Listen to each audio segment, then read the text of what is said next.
Ready for an unforgettable Tokyo adventure without breaking the bank? Well, in this video, I'm going to show you how to experience 7 unforgettable days where you'll discover mouth-watering kaisendon breakfasts at Tsukiji, breathtaking views from Tokyo Tower, and hidden gems in Yokohama. Be sure to stay around until the end of the video, as I'm going to share all the insider tips on where to stay and how to travel around the city.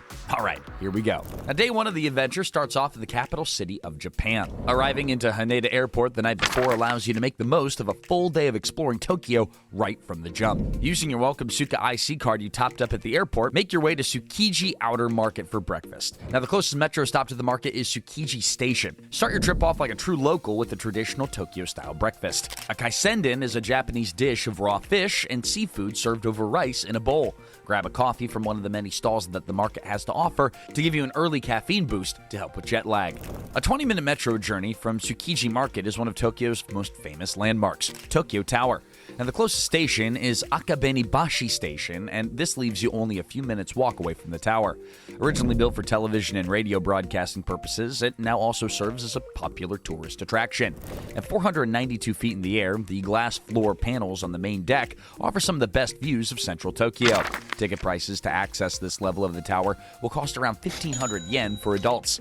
Top deck tours will cost about 3,000 yen, which gives you access to a short guided experience about the tower's history. You also get the option to see a more expansive 360-degree view of Tokyo with the chance of seeing Mount Fuji from a distance on a clear day. Now, booking tickets in advance might save you a discount on the price, so it's highly recommended that you do. Now, don't worry, if heights aren't for you, then Foot Town at the bottom of the tower is still worth the visit. Here you can find souvenir shops, cafes, and smaller attractions like themed exhibits. Now, located just across from the tower is Shiba Park, one of Japan's oldest public parks. This is the perfect place to escape the busy hustle and bustle of the city on day 1. Now, here you can see the tower rising up behind Zojoji Temple, which creates the classic contrast of modern and traditional Tokyo. It also makes it the perfect spot for a photo. Just take your time strolling along the manicured lawns, flower beds, and small ponds. If you're lucky enough to visit during the springtime, then the viewing of Hamami, also known as the cherry blossom viewing, is an absolute must. This is a cultural celebration and a communal way to welcome spring in Japan. While in the park head, go to the Zojoji Temple. Admission to the grounds of the temple are free, with the main hall open between 9 a.m. and 5 p.m. Originally opened back in the late 14th century, many of the structures have had to be rebuilt due to the Second World War. Sanjin-Datsuman Gate, which is one of the main attraction spots, is perfect for a photo at this location. For lunch on your first day, go to Tofu Ukai, which is a perfect spot. This upscale restaurant sits in a beautifully landscaped garden at the foot of Tokyo Tower. Serving up traditional-style Japanese food here, they offer a set lunch menu, but this is only available weekdays, and it's also advised to book the restaurant in advance to avoid disappointment on missing out. A cheaper alternative for lunch would be one of the many cafes and restaurants that are situated around the grounds of the temple. Here you can find sandwiches, rice bowls, and curries, all for a fraction of the cost.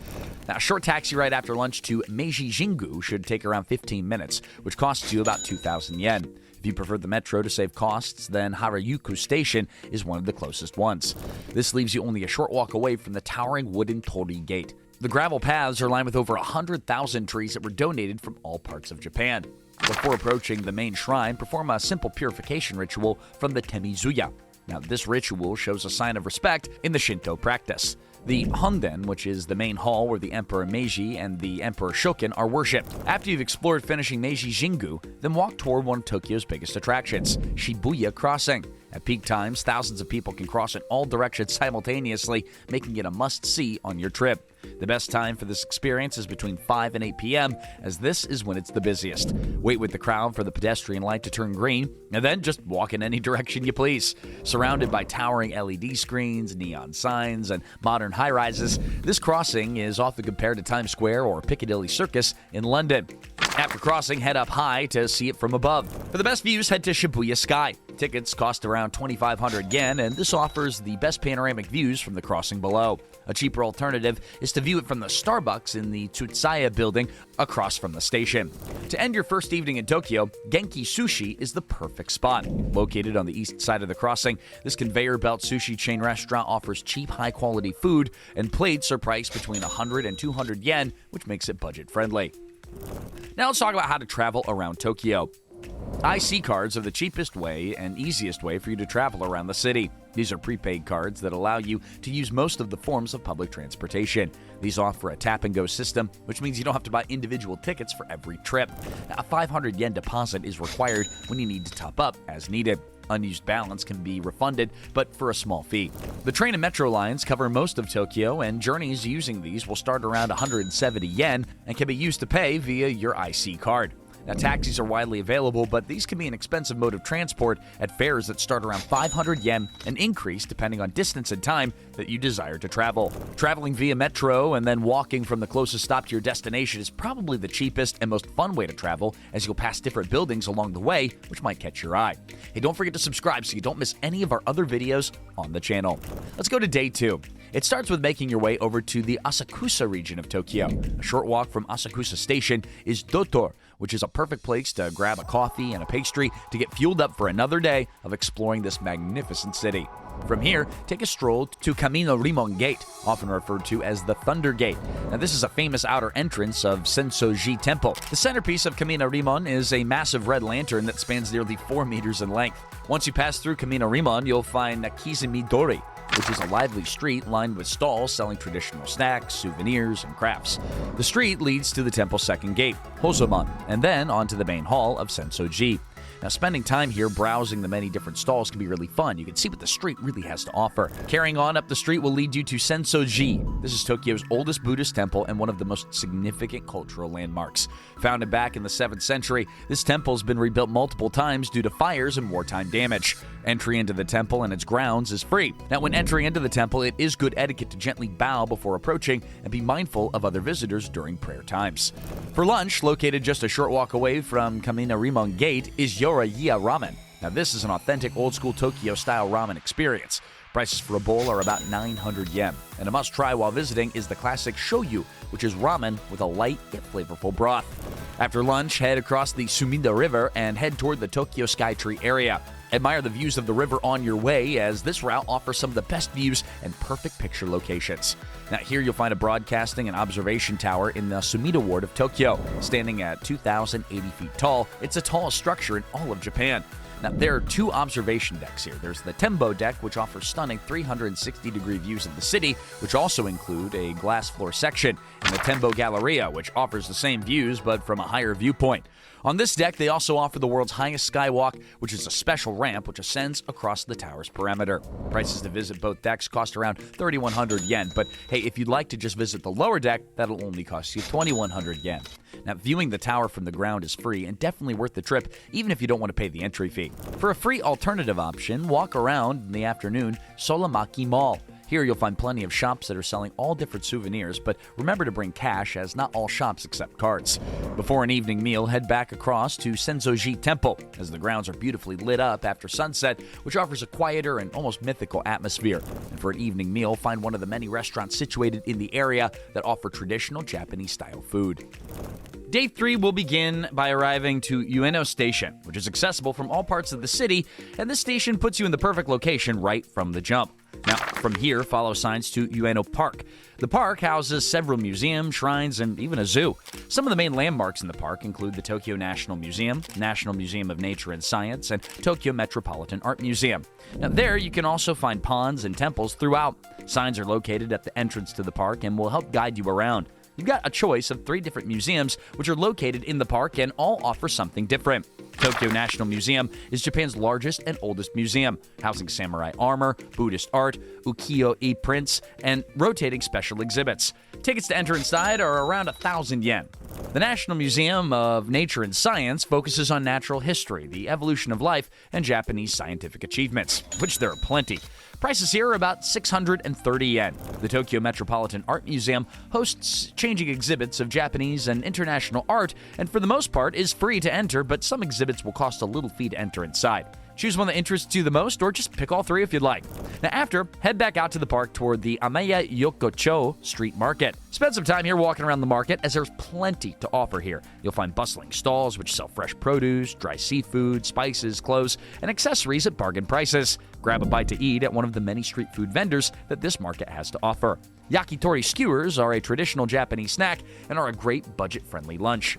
Now, for the afternoon, take the metro from Ueno Station and head to Akihabara Station. Now, this should take about 5 minutes, and from here, start to explore all that Akihabara has to offer, from its electronic stores, anime and manga shops, to even classic arcades.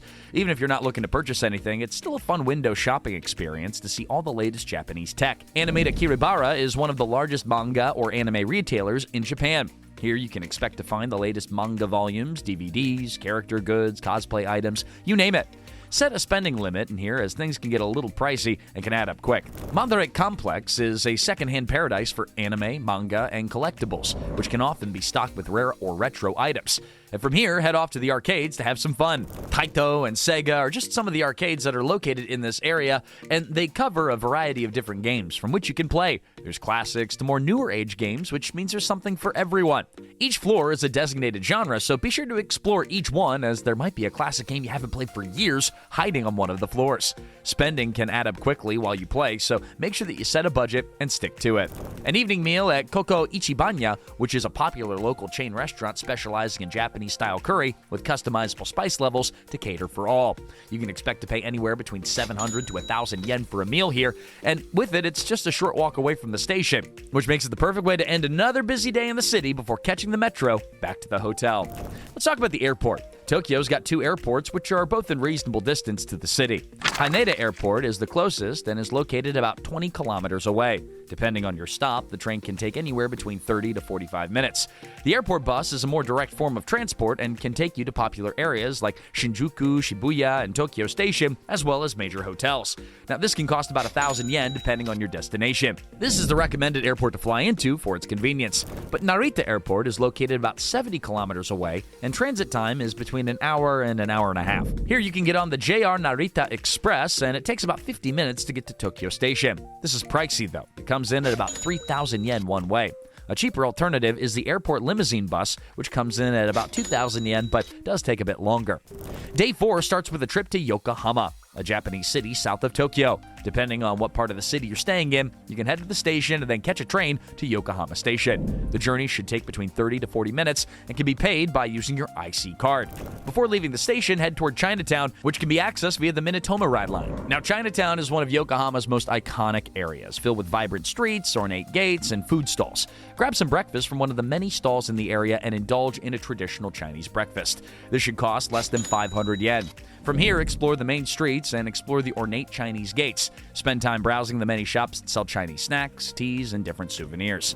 Located a short walk away from Chinatown is Yamashita Park. Here you'll find a scenic waterfront park with walking paths, flower gardens, and views of ships docked at Yokohama Port. Free to enter, this is a perfect place to spend an early afternoon. Be sure to stop by the Guardian of Water statue. This is a symbolic monument gifted by San Diego, and it stands as a testament to international friendship. Did you know that Yokohama is, in fact, the sister city of San Diego? A 15-minute walk away is one of the most recognizable landmarks in the city, the Red Brick Warehouse. Here, you'll find two historical brick buildings that have been converted into a shopping and dining complex. For lunch, head to Chanoma, which is located in the second warehouse here, and you can expect to find a relaxing cafe offering lunch that costs between 1,000 and 1,400 yen, depending on what you order. Afternoon brings us to the Minato Mirai 21 district, known for its towering skyscrapers, large shopping complexes, and a scenic harbor view here that you can find really something for anyone. The Yokohama Landmark Tower was formerly Japan's tallest building, but this was overtaken when Tokyo Skytree opened. The observation deck on the 69th floor offers stunning views of Yokohama, Tokyo Bay, and on clear days, Mount Fuji. Tickets are about 1,000 yen to enter the Sky Garden, but believe me, it is well worth it for the views. You can also find Cosmo Clock 21 in this area, which includes an iconic Ferris wheel that doubles as a massive clock. There's also a small amusement park that's got roller coasters and family-friendly rides for reasonable prices. An alternate option for the afternoon would be a trip to Shin Yokohama Ramen Museum. If you're a ramen enthusiast, then this place is a must. Trust me. Entry costs are around 380 yen, and here you'll find a retro-style indoor town with multiple different ramen shops, all representing different regions of Japan. Tastings can cost between 900 to 1,200 per bowl. From here, head back to the station, as this brings another day in this beautiful city to a close. Day 5 is another action-packed day exploring the city of Tokyo. For breakfast, let's grab some food from one of the many different convenience stores that are dotted around. Once you're fueled up for the day, head to the metro and head to Daiba Station. Upon exiting the station, you'll find an iconic spot such as Aqua City Shopping Mall and the Statue of Liberty replica. Spend a morning at Odaiba Seaside Park. Now, the small sandy beach area here is perfect for panoramic views of Rainbow Bridge and Tokyo skyline. This also gives a great opportunity to take photos of the Statue of Liberty replica. There are plenty of vending machines around to keep you hydrated. Once you finish relaxing, head across to Aqua City, which is perfect for budget shopping and browsing. There are plenty of different options for lunch in the mall, where you've got all the typical fast food chains and conveyor belt sushi restaurants. Eating here will keep prices down, which will make it perfect for a budget-friendly trip. An alternative option for lunch is Gonpachi Odaiba, which is a modern Japanese restaurant which offers tempura, soba, sushi, and grilled dishes. Here you can find one of their lunch sets, which include rice, miso soup, and a main for about 2,000 yen. Located around a 20-minute walk from here is Miraikan, which is a national museum of emerging science and innovation. This museum showcases cutting-edge technology, research, and scientific achievements from Japan and all around the world. The Asimo demonstration is not to be missed, as this showcases advanced bipedal movement and interactions from Honda's humanoid robot. Entry into the museum, it only costs about 630 yen. Very much worth it. Now, a perfect way to wrap up your 5th day in the city would be down in Tokyo Bay on one of the sightseeing cruises that they have to offer. Here you'll find many different cruises, all offering different trips. These will vary in price depending on how long you want to be out on the water, but for a good budget-friendly option, you should check out the Suijo bus, which is run by Tokyo Cruise Ship Company. They offer 2 different routes, and the prices are between 1,000 to 2,000 yen, depending on the route you choose, but you can expect to see the city of Tokyo from a view that you can only get from being out on the water. The boats offer panoramic views, which are perfect for sightseeing. And once you arrive back on land, head for an evening meal at one of the many restaurants that Tokyo Bay has to offer. Let's talk about when's the best time to visit and where to stay. Now, spring is the best time to visit Tokyo, as this is when the cherry blossom season is really kicking in. Typically starting around late March and running until early April. Hotels can be a bit expensive around this time due to high demand, but the cherry blossoms are so worth it. Now, winter months bring in fewer crowds, which makes it more budget-friendly, as there's not such a demand for hotels, but businesses are closed around these festive periods. Asakusa is a great budget-friendly district to stay in because there are plenty of hostels and capsule hotels, which are aimed at international travelers. It's also easily accessible to most parts of the city. Some recommended hotels are the Kawasan Hotel and Tokyo Samurai Hostel. Ueno is also a great option, as it typically has cheaper hotels and hostels compared to more central districts like Shibuya or Shinjuku, and also has easy train and metro connections. Oak Hostel Zen is cheap and a friendly option in this area. Day 6 starts by heading toward the heart of Tokyo City. A short walk from Tokyo Station is the Imperial Palace, which is the primary residence of the Emperor of Japan. Surrounded by moats and big stone walls, the palace complex includes beautiful gardens, historical structures, and is a major cultural and historic landmark in Japan. The inner grounds are where the emperor and the imperial family reside, and this is typically closed to the public but is opened up on special occasions. The East Gardens, which were once a part of the Edo Castle's inner citadel, have now been transformed into beautiful landscape gardens. The gardens are open to the public most days, except for Mondays and Fridays, but entry to these are free of charge. Established back in the 15th century, this is one of Tokyo's most historic landmarks. There are options for a free guided tour, which are hosted by the Imperial Household Agency, but it's advised to book these in advance. Before leaving the palace, make sure that you visit the Nijubashi Bridge, an iconic double-arch bridge that's a perfect location for pictures to capture the palace's stunning backdrop. Grab a bite to eat at Cafe 1894, which is only a short walk from the palace grounds. Here you'll find a historic cafe restaurant located within the Mitsubishi Ichigo-kan Museum. Serving up both Western and Japanese-style food, they've got something for all. Set lunch menus here cost about 1,500 yen, with premium options costing more. After, if you feel like it, you can wander around the art exhibitions that are situated inside of the museum, but entry inside will cost around 2,000 yen, depending on which special exhibitions are on at the time. A free alternative for the afternoon will be a stroll around the Marunouchi district. And if you haven't already been inside the famous Tokyo Station, then now's the perfect time to. The historic red brick facade and the beautiful dome ceilings inside make it a perfect location to snap some pics. Directly across from the station are some of the best skyscrapers that Tokyo has to offer. Filled with high-end shopping boutiques and bookstores, this is a great way to spend the afternoon window shopping. You can also find free observation decks in some of the buildings, which is also highly recommended. Tokyo Station Ramen Street is a cluster of famous ramen shops, each one featuring different regional or specialty bowls for about 1,000 yen per bowl. An evening meal here is the perfect way to spend your last night in Tokyo eating like a local. The cheap prices also keep it in line for another budget-friendly day inside a truly amazing city. Spend your 7th and final morning in Tokyo by visiting Shinjuku Goyen, which is a short walk from Shinjuku Station here, and you'll find a big tranquil park famous for its picturesque landscapes, diverse garden styles, and seasonal beauty. This is the perfect location to relax away from the busy city on your final day. Admission to the park costs about 500 yen and is open from 9 a.m. The gardens here include Japanese traditional, French formal, and English landscapes, all which spread across a 144-acre plot. From here, head toward the TMG, which is also known as the Tokyo Metropolitan Government Building. Once you've arrived, climb to the 45th floor, where you get free access to the observation deck, which offers stunning panoramic views of the city, taking in those last few sights from above before heading off to the airport, bringing a close to what's been an unforgettable 7-day trip to the capital city of Japan. Hey, thanks for watching the video and putting up with my okay Japanese pronunciations. All right, but click the screen now and find out how to spend time in other cities all around the world. Thanks for watching, and we'll see you on the next one.